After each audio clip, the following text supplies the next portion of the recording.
Magandang umaga po muli sa inyong lahat. Welcome to this gathering of Crossroads Church of Dubai. Ako po si Pastor Alvin, naglilingkod bilang senior pastor po ng iglesyang ito. Years ago, sa aming previous church, we made a mission trip po sa dalawang bansa sa Southeast Asia. Isa sa mga bansa na yun ay tawag ay Vietnam. At after po namin mag-mission po sa Vietnam, may isang bansa po na kailangan namin puntahan. At para makarating po ron ay kailangan namin makasakay po sa isang bus. Now we need to ride the bus for a few hours papunta doon. After ng ilang oras po ng biyahe, nakarating kami sa border ng bansa na plano namin mag-ministry. Isa ako sa mga bumaba po sa bus to represent po yung aming team at hawak-hawak lahat ng mga passports. Hindi ko kinakailangan ng visa sa bansa na ito, pero kinakailangan lang po namin magbayad at para stampan po nila yung mga passports. Yun po ang simple at maiksing storya sana. Kaso after namin binigay aming mga passports, medyo napansin namin na napapatagal na po ang pagantay namin. Hanggang kasi sa pagkabigay sa amin, sabi, magantay na lang kayo doon. So, napapansin namin na marami ng mga bus ang lumagpas sa amin na nagbigay ng passport at nakuha yung kanilang mga passports. So, napapansin, ano nangyayari rito? Until napansin po namin na yung mga bagong dating, pag binigay yung passports nila, binubuksan ng immigration officer at may kinukuha sa loob ng passport. Dollars. So, in short, kailangan mag-ipit po ng pera para mapabilis ang proseso. So we decided po na hindi namin gagawin po yon because we want to be a good testimony po ng Panginoon Jesucristo kahit sa banyagang bansa. Kaso inabot po pa kami ng 2 oras na pag-aantay. And eventually po, sa biyaya ng Panginoon, stinampa naman namin passport at pinadaan kami. Nagbayad naman kami ng tama. We waited patiently, pero we were not served well because hindi kami nagbigay ng suhol. You know, injustice is unavoidable. Kahit saan tayo magpunta, kahit anong oras, ang injustice po ay pwedeng mangyari sa atin. Injustice ay isang bagay na nakalakip sa humanity that we cannot be freed from. Maaring nandito kayo ngayong oras na ito, at kamakailan lang you have experienced a certain injustice that somehow affected you and affected your loved ones. Kailan ba darating ang panahon na ang injustice of man will put to an end? Kailan kaya? Talaga ba ang mga krimen, malaki man ito o maliit, will be truly and finally put to account one day? Will this injustice last forever? As we conclude the book of Joel, these questions will be answered to us by the prophet emphatically.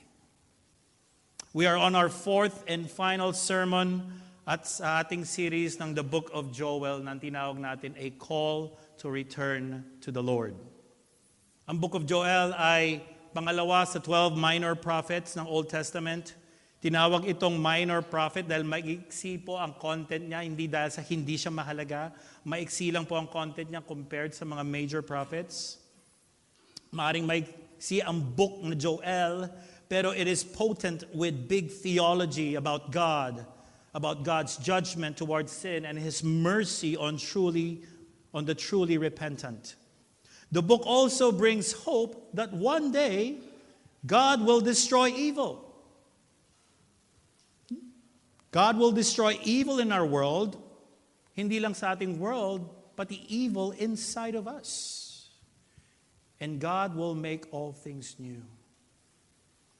Sa chapter 1, Joel opened his book by attributing ang devastating locust attack to God's judgment dahil sa rebellion ng Judah. Pagdating naman sa chapter 2, ang mensahe na binigay ng Panginoon to His people provides no comfort of hope. Dahil ang description ng locust invasion sa verse 1 ay na-heighten pagdating sa chapter 2. Because Joel used a more powerful imagery. The prophet compares the locust to an invading army na paparating that points to that final day of the Lord, a much dreadful day. Ngunit pagdating naman sa verse 12 ng the same chapter, the Lord offers grace and calls His people to repent and return to Him. And He was not looking for an outward, superficial, religious type of repentance. Ang hinahanap ng Panginoon is something that is deep from the heart, deep contrition, a heart that longs for God.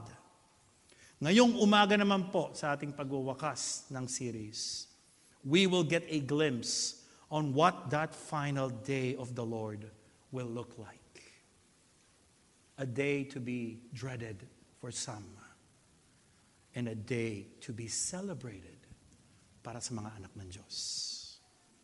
And I pray as we open God's Word today, we would be humbled and hopeful on how God extends mercy and grace to His people and judges all His enemies. The day of the Lord is a day of great judgment and a glorious day of restoration. The day of the Lord is a day of great judgment and a glorious day of restoration. This passage is divided into two headings. Number one, the great day of judgment for God's enemies. Verses 1 hanggang first part ng verse 16. And number two, a glorious day of restoration for God's people. Second part ng verse 16 hanggang 21. Yan po ang reason kung bakit meron tayong bulletins. You can write down yung points po. Okay? Number one, a great day of judgment for God's enemies. Sabi sa verse 1, for behold in those days and at that time when I restore the fortunes of Judah and Jerusalem. Now, hinto po muna tayo dyan. Now, para malaman natin kung anong ibig sabihin ng day and times of verse 1, kailangan po natin tignan yung huling sinabi sa chapter 2. So I'd like to invite you to flip a few pages or move a few verses sa last part po ng chapter 2, which is verses 30 hanggang 31, and I will be reading this to us. And it says, I will show wonders in the heavens and on the earth, blood and fire and columns of smoke. The sun shall be turned to darkness and the moon to blood before the great and awesome day of the Lord comes. So, binabanggit na day and time dito ay yung sinasabi na day of the Lord. Ang coming great final day of the Lord ay nabanggit throughout Scripture. It is a day when the Creator and Redeemer will return to earth. And sino yung great Creator at Redeemer na yan? Si Jesus Christ. He will break His silence and will judge all nations ayon sa kanyang perfect righteousness and justice. Lahat ng mga mali ay maitatama. Lahat ng mga walang hustisya magkakaroon ng tamang hustisya. Lahat ng mga kaaway ng Diyos will receive exactly what they deserve. Basahin po natin ang verses 2 hanggang 8 ng chapter 3. God said through the prophet Joel, I will gather all the nations and bring them down to the valley of Jehoshaphat, and I will enter into judgment with them there, on behalf of my people and my heritage Israel, because they have scattered them among the nations, and have divided up my land, and have cast lots for my people, and have traded a boy for a prostitute, and have sold a girl for wine, and have drunk it. What are you to me, O Tyre and Sidon, and all the regions of Philistia? Are you paying me back? I will return your payment on your own heads, swiftly and speedily. For you have taken my silver and my gold, and you have carried my riches into your temples. You have sold the people of Judah and Jerusalem to the Greeks in order to remove them far from their own border. Behold, I will stir them up from the place to which you have sold them. I will return your payment on your own head.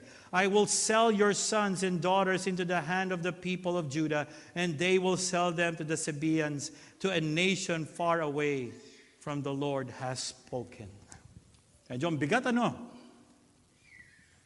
Nung inaral natin ang chapters 1 at saka chapters 2, the Lord was addressing the people of Judah na ang locust infestation na naranasan nila is from the hand of God. It's God's hand of judgment dahil sila'y nagre-rebelde sa Panginoon. Samantala, pagdating naman dito sa chapter 3, He addresses now the nations. He addresses the nations at yung kanilang mga kasalanan. Sila'y nagkasala sa people ng Panginoon. Kaya pagdating po sa verse 2, He will summon all the nations in the valley of Jehoshaphat. Ano ito? Valley of Jehoshaphat. Now, itong valley na ito ay hindi connected sa isa sa mga hari ng Judah na mayroong pangalang Jehoshaphat, as nabanggit sa 1 Kings 15. Wala rin po ito kinalaman sa any specific valley sa Judah. Ang Hebrew words ng Valley of Jehoshaphat means Yahweh will judge. Yun po ang ibig sabihin nun. So it is best to understand na ang mga nations that will be gathered in the valley of this valley ay tinatawag na they will be gathered to be judged. Ang tawag sa valley na yun is the valley of judgment.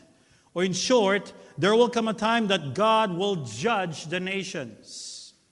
Pero ang paggamit ng general term na nations can also be applied hindi lamang sa mga neighboring cities ng Tyre, Sidon, Philistia at Egypt at Edom, which is nabanggit dito sa passage na ito. Kasi itong mga lahi na ito ay tinik lagi sa tagiliran ng mga Israelites. Pero yung paggamit nga ng general term na nation can be universally applied to all nations who have sinned against God. All nations one day will be gathered to face God's judgment on that great final day of the Lord.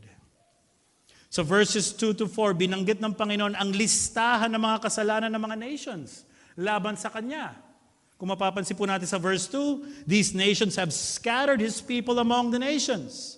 So verse 3, they have enslaved His people. Nagpalabunutan sila kung kanino mapupunta yung kanino mang alipin. Ang mga batang lalaki ginawang pambayad sa mga prostitutes. At ang mga babae naman, mga batang babae, ginawang pambayad po para sila may pang-inom ng alak. Sa verse 5, ninakawan nila ang temple ng Panginoon at ang palace, which are all considered as God's possessions.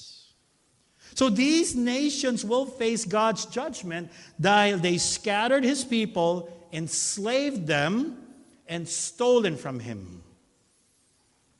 Now, mga kaibigan, maaaring nandito po tayo ngayong umaga na ito at pinakikinggan nyo po ang listahan na nabanggit ko sa passage na ito, listahan ng mga kasalanan at sinasabi mo, buti na lang, Pastor, hindi ako guilty sa mga nabanggit dyan sa kasalanan na yan sa listahan. So probably I'm okay. Maaari sigurong hindi ako haharap sa day of great judgment. Well, ang point ng mga verses na nabanggit po natin ay hindi upang magbigay ng komprehensibong listahan ng mga kasalanan ng nations. Hindi po yun ang point ng verses na ito. So ano ang point kung bakit nagbigay ng listahan ng Panginoon? Well, kung mapapansin po ninyo, may repeated word po rito na paulit-ulit po binabanggit. At kapag paulit-ulit po binabanggit, kadalasan po ito yung emphasis o yung point ng manunulat. At kung mapapansin nyo yung verse 2 to 5, ang paulit-ulit na salita dito ay my. Verse 2, my people, they have scattered them. Again, verse 2, divided my land. Verse 3, cast lots for my people. Verse 5, taken my silver and my gold. Verse 5, have carried my riches, rich treasures. So anong point ng manunulat? Ang point po dito ay hindi sa ano ang ginawa nilang kasalanan, hindi anong ginawa ng kasalanan ng nations. All fallen nations are expected to sin, even gross sins. Kung hindi, ang point po dito is, kanino nila ginawa? Kanino nila ito ginawa? Lahat ng ginawa nilang kasalanan dito ay laban kay Yahweh. Laban sa Diyos. Friends, this is a significant truth that we need to tattoo in our hearts and in our minds. Lahat ng ginagawa nating kasalanan is committed against the Holy God. Every sin that we have done ay lahat directed against sa isang Holy God. Lahat ng ating kasalanan ng pagsisinungaling, pangdaraya, pagnanakaw, pagiging passive or abusive sa relationships, pagiging tamad, pangangalunya, malaki man o maliit itong mga kasalanan na ito, sa ating paningin, lahat po ito ay great offenses against sa isang banal na Diyos, na kung saan nilikha tayo ayon sa kanyang wangis, who created us in His own image.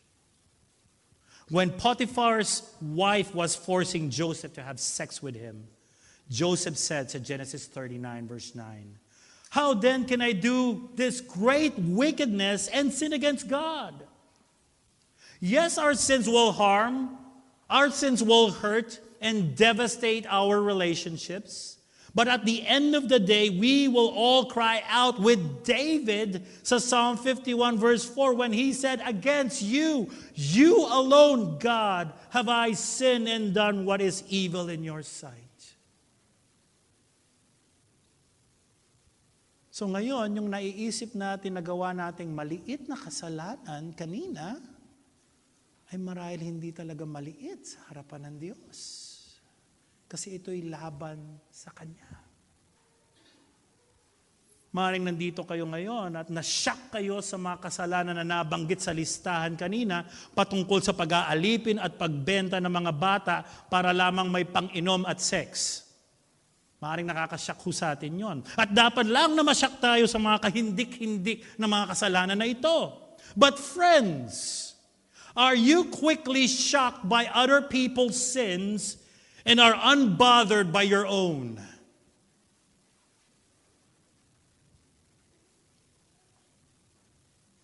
We should be equally shocked, devastated by our own sins.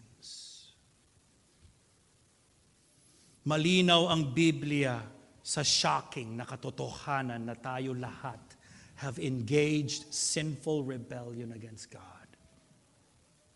So ang tanong, ano ngayon? Anong gagawin ngayon ng isang banal na Diyos sa kasalanang ito? Ano ang gagawin niya sa kasamaan ng tao? Well, tignan natin sa verse 7 hanggang 8. "And I will return your payment on your own head. I will sell your sons and your daughters into the hand of the people of Judah, and they will sell them to the Sabaeans to a nation far away, for the Lord has spoken." Ang kasamaan na kanilang pinili ay ang kasamaan ng kanilang matatanggap o kaparusahan na kanilang matatanggap galing sa Diyos. In the courtroom of God's righteous and perfect justice, we see that the punishment will always fit the crime. And since God is just, there will be a great day of justice, a day of great judgment for God's enemies. Kung tayo po ay biktima ngayon ng injustice, at sinasabi natin, nasaan ang Panginoon? Bakit hindi tinatama ng Panginoon? There will come a day, friends, na itatama lahat ng Panginoon ang pagkakamaling nagawa sa kanyang mga anak. Itatama rin ng Panginoon ang mga nagawa natin pagkakamali. So verses 9 to 15, we need to understand that sin is an act of war against God. Every time we sin, it's a declaration of war against God. It is hostile against Him. And so on the last day, God will come with a new proclamation, which is nakakamangha yung ginawa niya rito sa verses 9 to 15. Mahirap unawain, prophetic and poetic kasi siya. Pero nakakamangha po yung pinagawa niya, gagawin niya sa mga ito as a means of judgment. He is basically saying, wage war against me. Kayo mga nagkasala sa akin, punta kayo. Let's wage war. Yun ang sinasabi niya basically sa verses 9 to 15. Kasi yan ang magiging judgment ko sa inyo. It was described kung paano ang nations will face God's judgment. Gumamit ng unknown messenger ang Panginoon to give instructions to the nations kung ano ang mangyayari on that great final day of the Lord. Una, the nations are to gather on that day to prepare war against Yahweh. Inimbita sila, they're called on that great final day to wage war against God. Okay? Tinawag ng Diyos ang lahat ng mga warriors, lahat ng pinakamalakas ninyo, mga mandirigma ninyo, sige, lahat ng mga magsasaka ninyo. Even ang mga magsasaka were instructed to use their farming tools as weapons of war to fight against God. Na kung iisipin po natin itong mensahe na ito parang may kabaliwan. Who would stand against God? Sino makakapagtanggol sa kanyang sarili laban sa isang all-powerful God? Anong weapon or even argument does anyone have against an all-knowing God? At papaano madedepensa ng kahit sino ang kanyang sarili sa pagsabi na siya'y isang inosente sa kasalanan sa harap na isang all-holy God? Pero lahat ay tinawag ng Diyos, the strong and the weak, to be soldiers in this great war of judgment. This is in a way saying that all of God's enemies will be judged. None will be spared. In short, as they wage war against God, alam nila na hindi sila mananalo. Because that's an imagery, di ba, when we wage war against God. When we sin, we wage war against God. So now here it comes. Sige, punta kayo dito. All the strong and the weak. Lahat kayo, nations. So verse 13, inilarawan niya na ang kanilang mga kasalanan ay nag-uumapaw na sa isang malaking tangke. That's why ready na sila i-judge ng Panginoon. Si Joel na nakakatanggap ng mensahe na ito from the Lord is overwhelmed by the greatness of the wickedness of the nations and the perfection of God's judgment. Sa sobrang overwhelmed ni Joel sa dalawang bagay nito, in verse 14, he cries out, multitudes, multitudes, in the valley of decision, for the day of the Lord is near, in the valley of decision. Now, yung valley of decision po dito does not mean that God calls the nations to make a decision to repent from their sins on that great day. Hindi po yun ang sinasabi niya. Dahil pagdating ng great final day of the Lord, wala nang pagkakataon magdesisyon ng tao, to make that clear. Dahil ang final decision on that day, kaya tinawag siya valley of decision, will come from God Himself. Friends, on the coming great final day of the Lord, nations will gather before God not to present their final pleas, but to hear God's final verdict against them. On that day, God's enemies ay wala ng pagkakataon na magsisi sa kasalanan. Dahil sa araw na ito, wawakasan na ng Panginoon ang lahat ng kasamaan at rebellion ng mundo. On that day, God will have the final word. It will be the last day of judgment. Mga kaibigan, ang realidad na ito, itong realidad ng katotohanan ito, itinuturo sa buong Biblia. Hindi lang ho dito sa Joel. Sinabi rin to ni Jesus sa Matthew 16 verse 26. Please write this down. It's not on your bulletins. It's not on the screen. Matthew 16:26. For what will it profit a man if he gains the whole world and forfeits his soul? Or what shall a man give in return for his soul? For the man of God is going to come with his angels in the glory of his Father, and then he will repay each person according to what he has done. Paul declares sa mga tiga-Athens the same message, Acts 17:30-31. Acts 17:30-31. The times of ignorance God overlooked, but now He commands all people everywhere to repent, because He has fixed a day on which He will judge the world in righteousness by a man whom He has appointed. And of this he has given assurance to all by raising him from the dead. Pati na din si Apostle John, si matandang Apostle John, nung sinulat niya ito, describes the day of God's judgment sa Revelation 21:11 to 15. Ito po ang sinabi niya. And you have to listen to these because these are all warnings. Then I saw a great white throne and him who was seated on it. From his presence, earth and sky fled away, and no place was found for them. And I saw the dead, great and small, standing before the throne, and books were opened. Then another book was opened, which is the book of life. And the dead were judged by what was written in the books according to what they have done. And the sea gave up the dead who were in it. Death and Hades gave up the dead who were in them, and they were judged, each one of them according to what they have done. Verse 14, then death and Hades were thrown into the lake of fire. This is the second death, the lake of fire. Verse 15, and if anyone's name, and listen to this, if anyone's name was not found written in the book of life, he was thrown in the lake of fire, which is the second death, which is an eternal death. Mga kaibigan, malinaw sa salita ng Diyos that God will have the final word. The very voice that called the universe to existence is the same sweet, still voice that invites all sinners to come to Him, all who are weary and heavy laden, and He will give them rest. Matthew 11:28.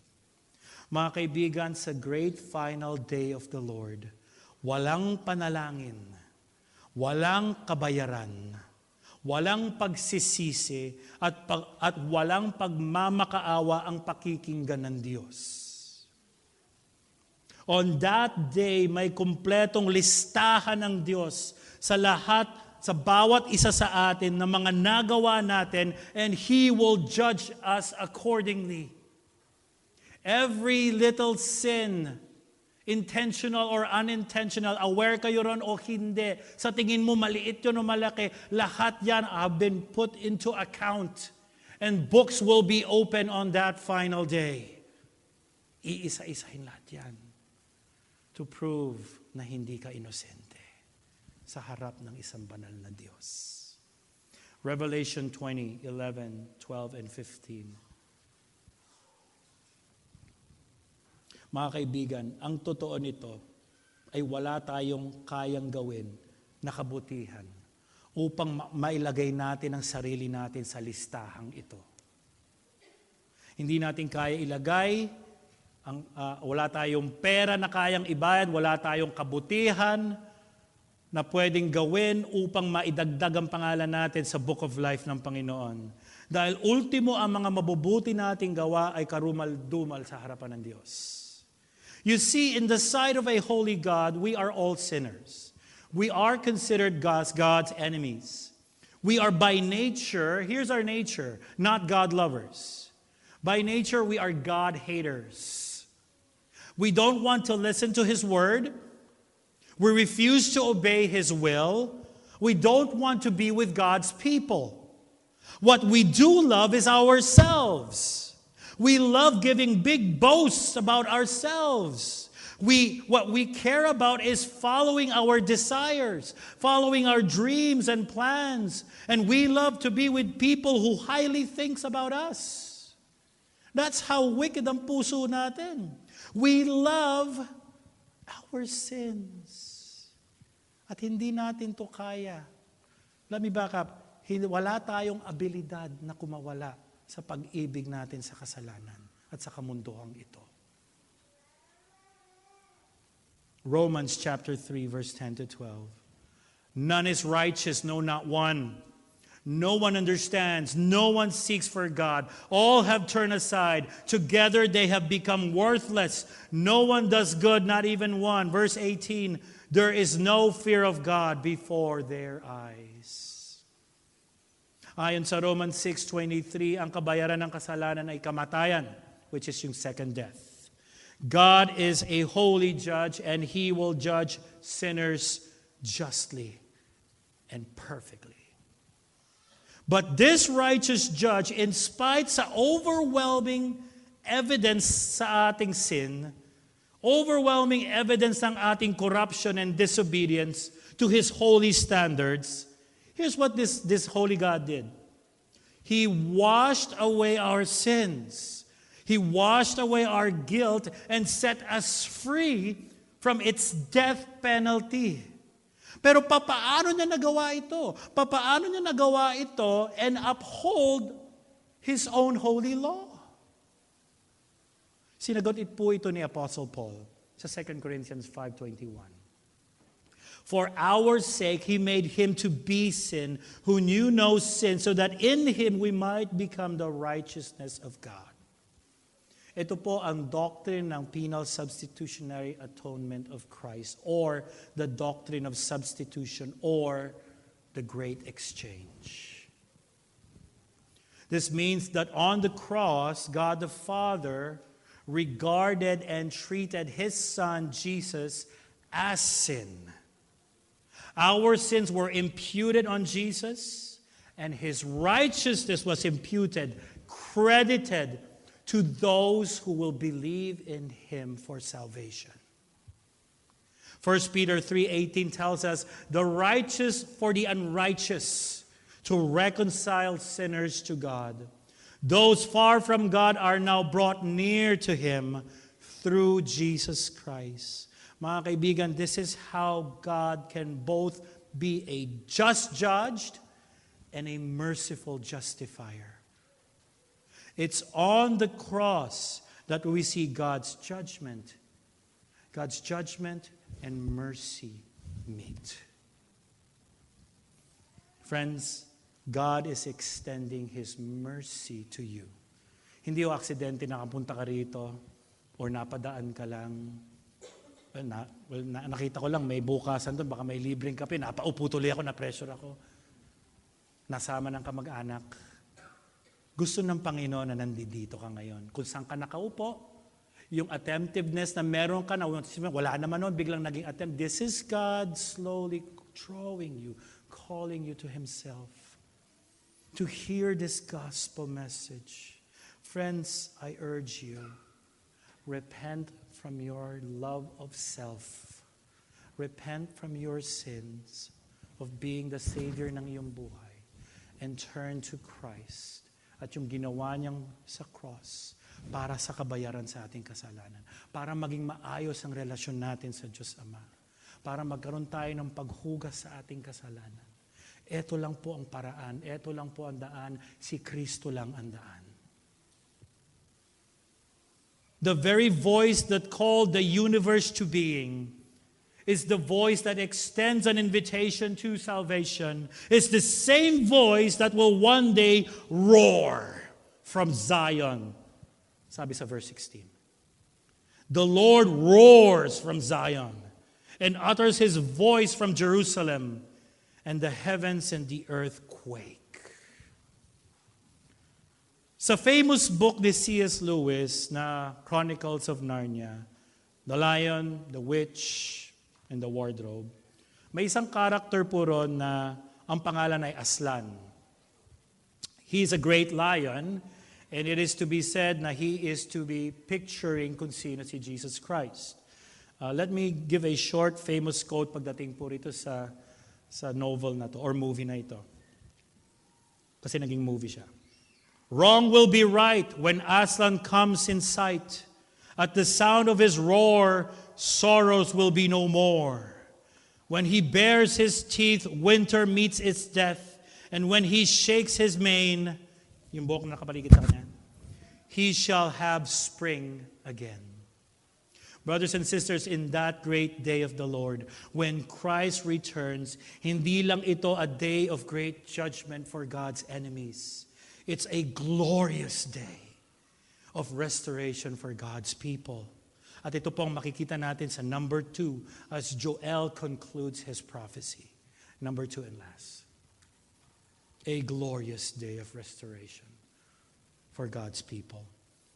after the Lord roars from Zion. Tignan niyo po ang second half ng verse 16. Kasi biglang nagbago po ang scenario from a small word na but. 16. But the Lord is a refuge to his people, a stronghold to the people of Israel.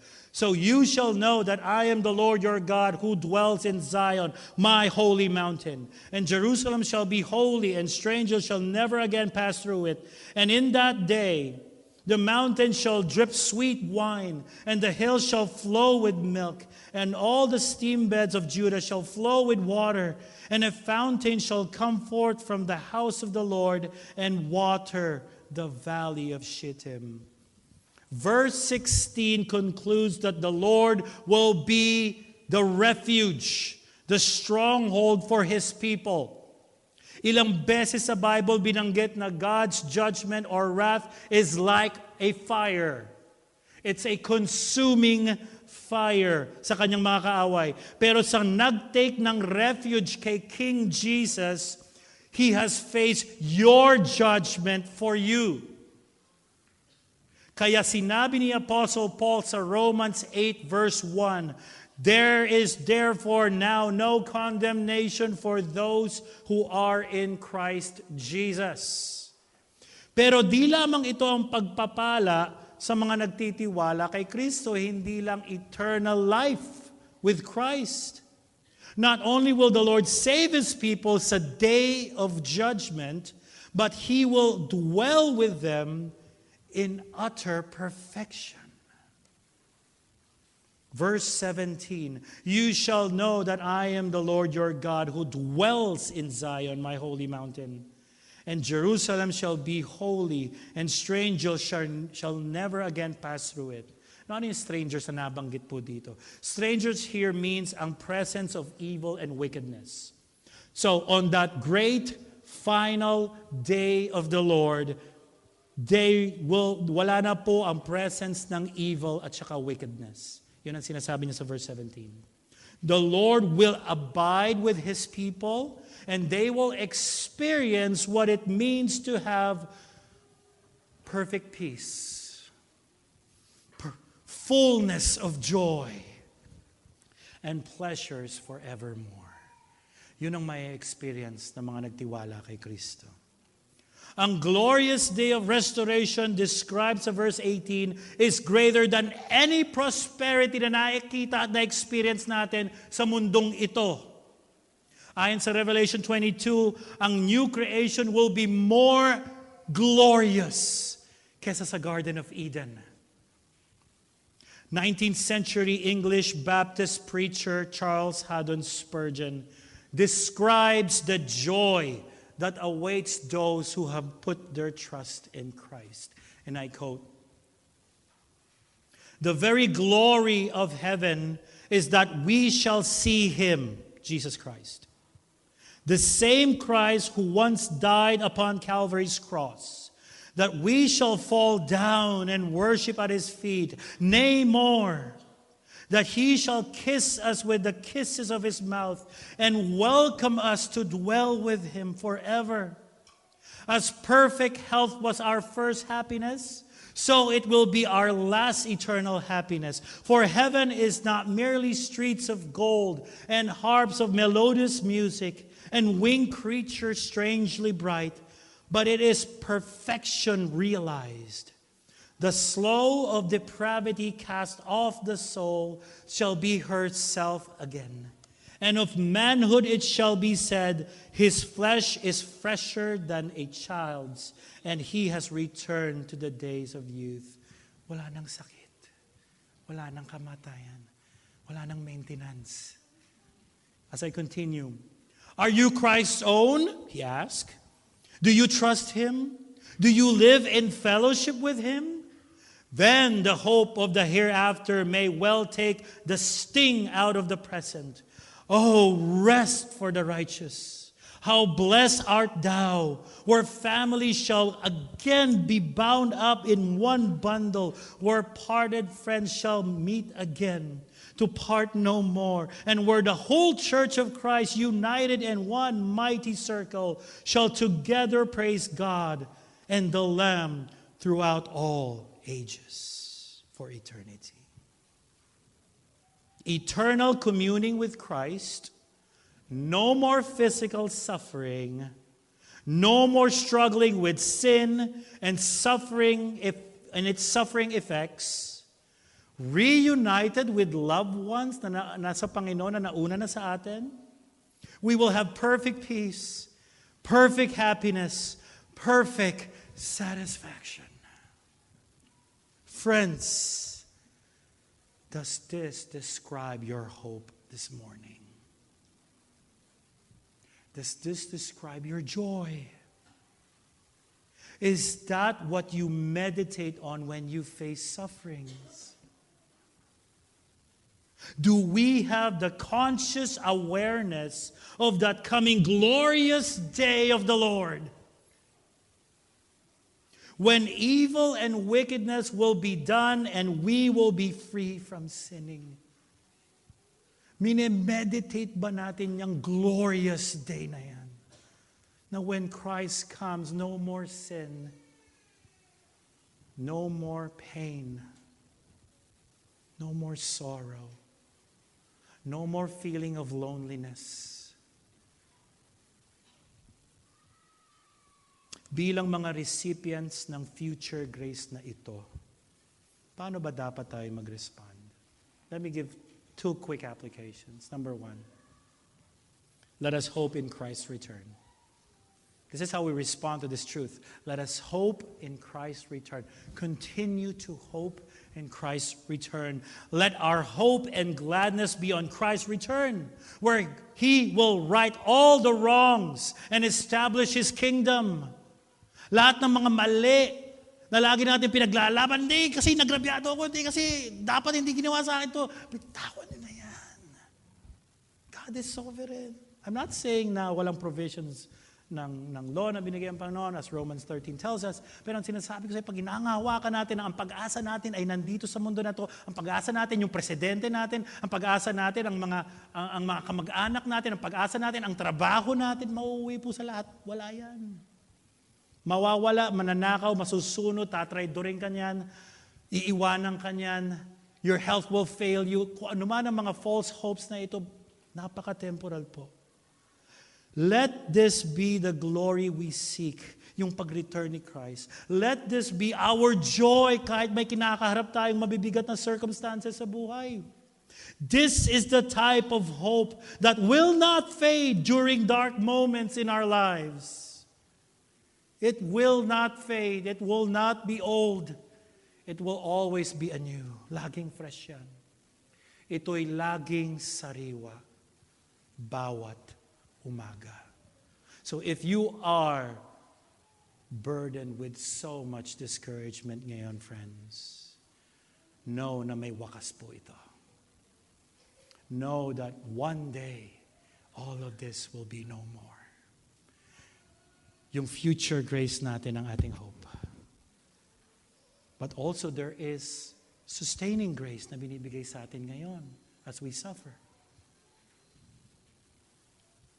This is the type of hope that will not fade in times of discouragement. Sa biyaya po ng Panginoon, may 20 years na po tayo naglilingkod bilang pastor. It's amazing how the Lord sustained yung inyong lingkod. I have the privilege to be with brothers and sisters in Christ sa Pilipinas, mas madalami sa Pilipinas, who has suffered with terminal illness. Nasa bedside, binibisita sa bahay, iniintay na lang.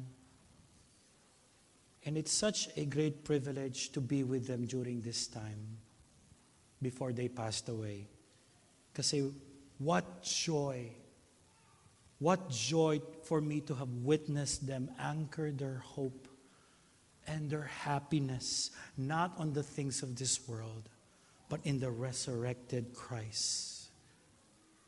huge encouragement sa akin. I remember yung mga faces, I forget their names, but I remember their faces. Suffering, excruciating pain. Kakapray ko lang, pag uwi sa bahay, tinawagan na kagad ako ng Pastor, nasa Panginoon na. They finished well. They suffered well. Mga kapatid sa Panginoon, may we finish strong and faithful as we cling our hope in Christ. Mga kaibigan, isuko na natin ang mga worldly hopes that will fail us. Ilang beses ka na finail ng inaangkla mo ng pag-asa, pero angkla ka pa rin ng angkla. Hindi sufficient po yung pag-asa na yan. I-realign natin ang ating hopes. Hope in the resurrected Christ. Because this resurrected Christ will be returning for you. At walang pangako ang Panginoon na binitawan na hindi niya tinupad. Praise God for that. Kaya sa Crossroads, we value gathering regularly on Sundays.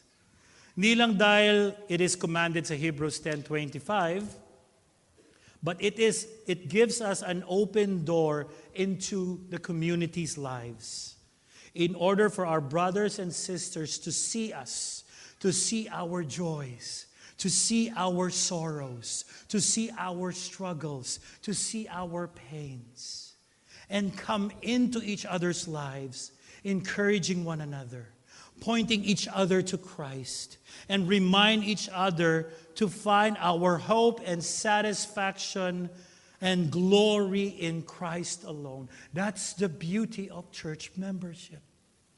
That's the beauty of being part of a local church. So I urge you, kung ikaw ay visiting us at malayo ka rito sa Dubai, I urge you get plugged in to a church that preaches the Bible, not a church that entertains you. You cannot entertain people. And I know this by experiences. I know there are members, there are people who come to church who are suffering physically, emotionally, mentally. Hindi alam kung paano mabubuhay kada araw. And if the only message we have prepared is entertainment, then their souls are doomed.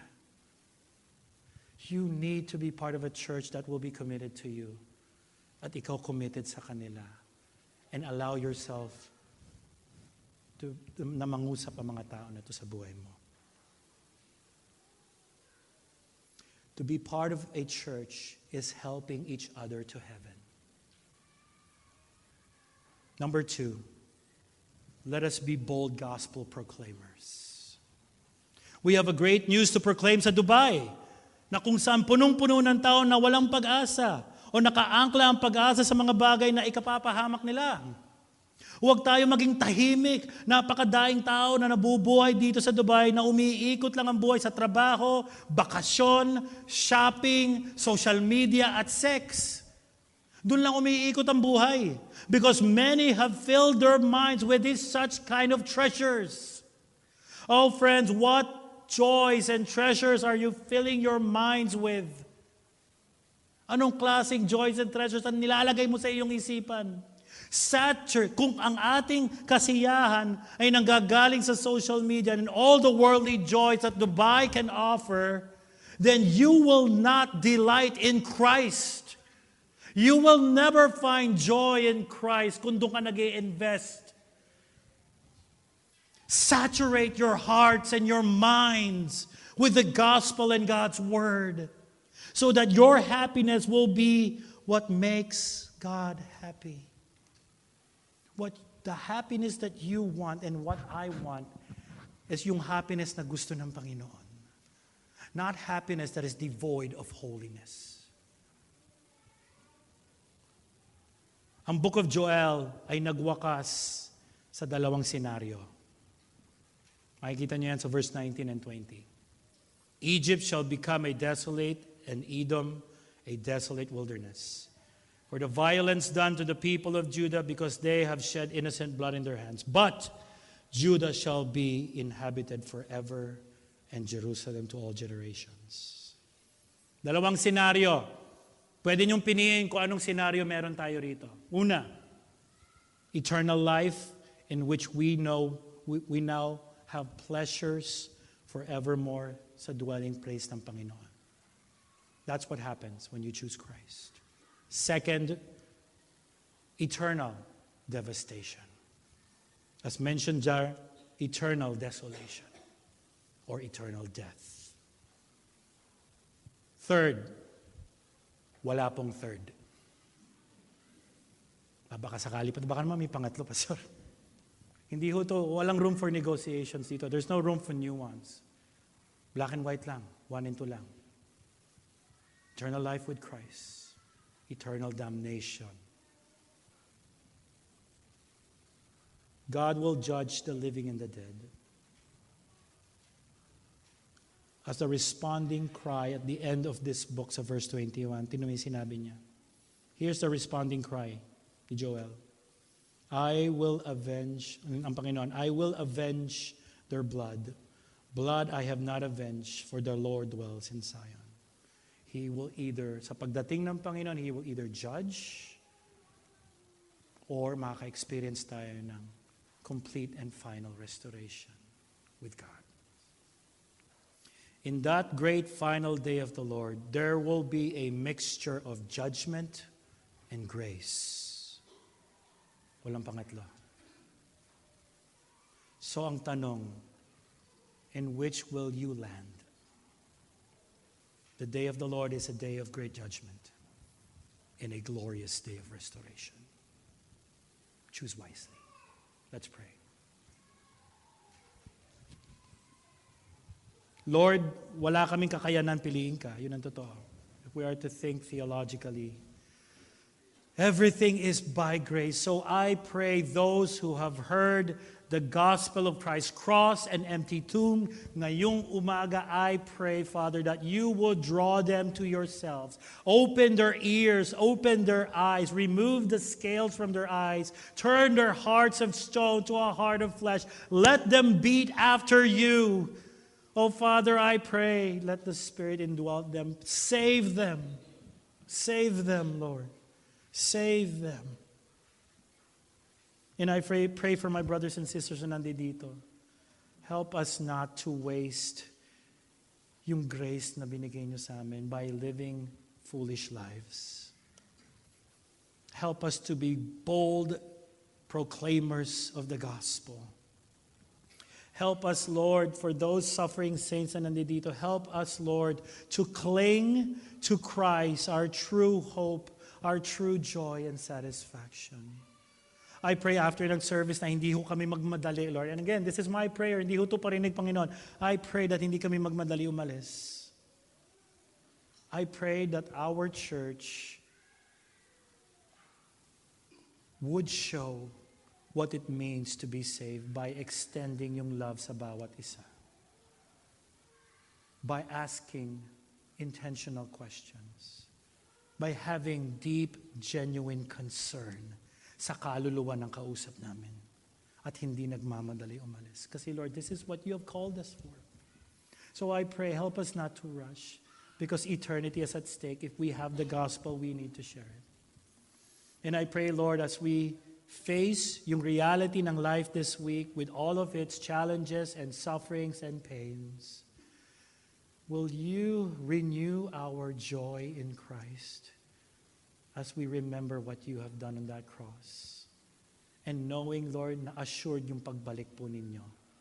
Oh, how we long for that day. In Christ's name we pray. Amen.